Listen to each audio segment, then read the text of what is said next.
Bridgerton Theory, Lady Danburry. Now, although this is only a theory for what a possible future spin-off of what Bridgerton could look like, I will definitely say for myself that this is more so a desire.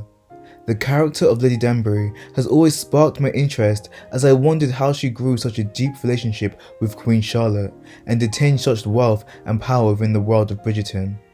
And while many of these questions were answered with Bridgerton's first spin-off, Queen Charlotte, it also opened far more questions regarding Lady Danburry that I believe a spin-off surrounding this character could delve into.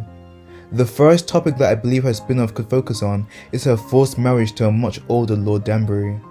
A deal made, might I add, while she did not even reside in London but was still in her family home in Sierra Leone, which would mean being dragged to a foreign land away from everything she knew, her family and loved ones, all for an older, unappealing man that would force himself upon her to produce heirs for his wealth. It is a fate that no young lady would desire, but many were forced to endure, which would explain why she tried to escape this fate by fleeing from her home before she was sent to Britain. However, it was her brother who ousted this escape plan to their father and thwarted Lady Danbury's escape.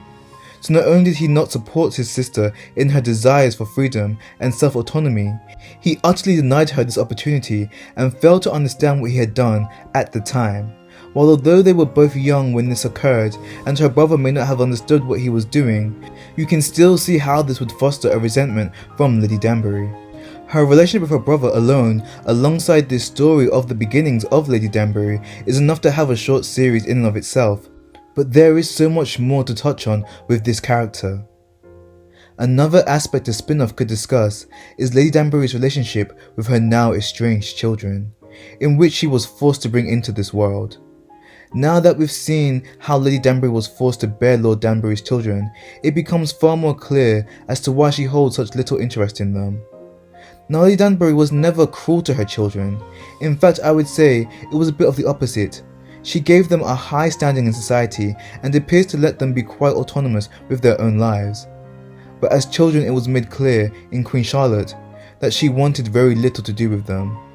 They were an obligation that was forced upon her, and now that this obligation was complete, she was disinterested in them. And to be fair to Lady Danburry, her children made to her stand as a symbol of everything that was taken from her, and as a reminder of the man she despised and the life that was forced upon her.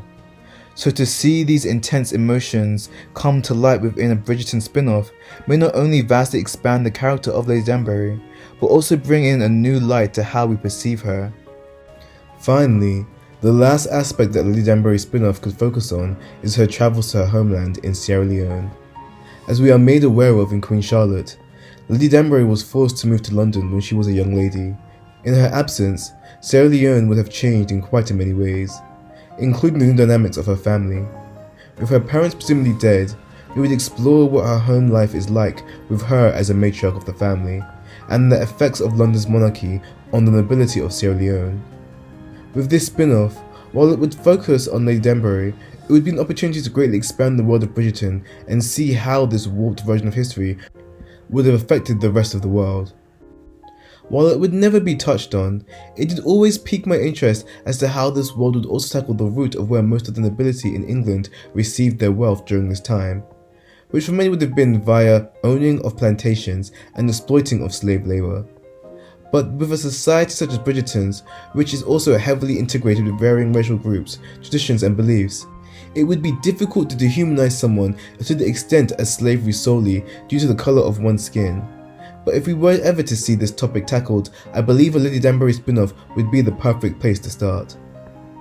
Now dear viewers, if you enjoyed this enthusiast speculations of a possible spin-off regarding our beloved Lady Danbury, and endeavoured to hear more tales and speculations of what her future may hold, I implore you to like, share, comment, and subscribe.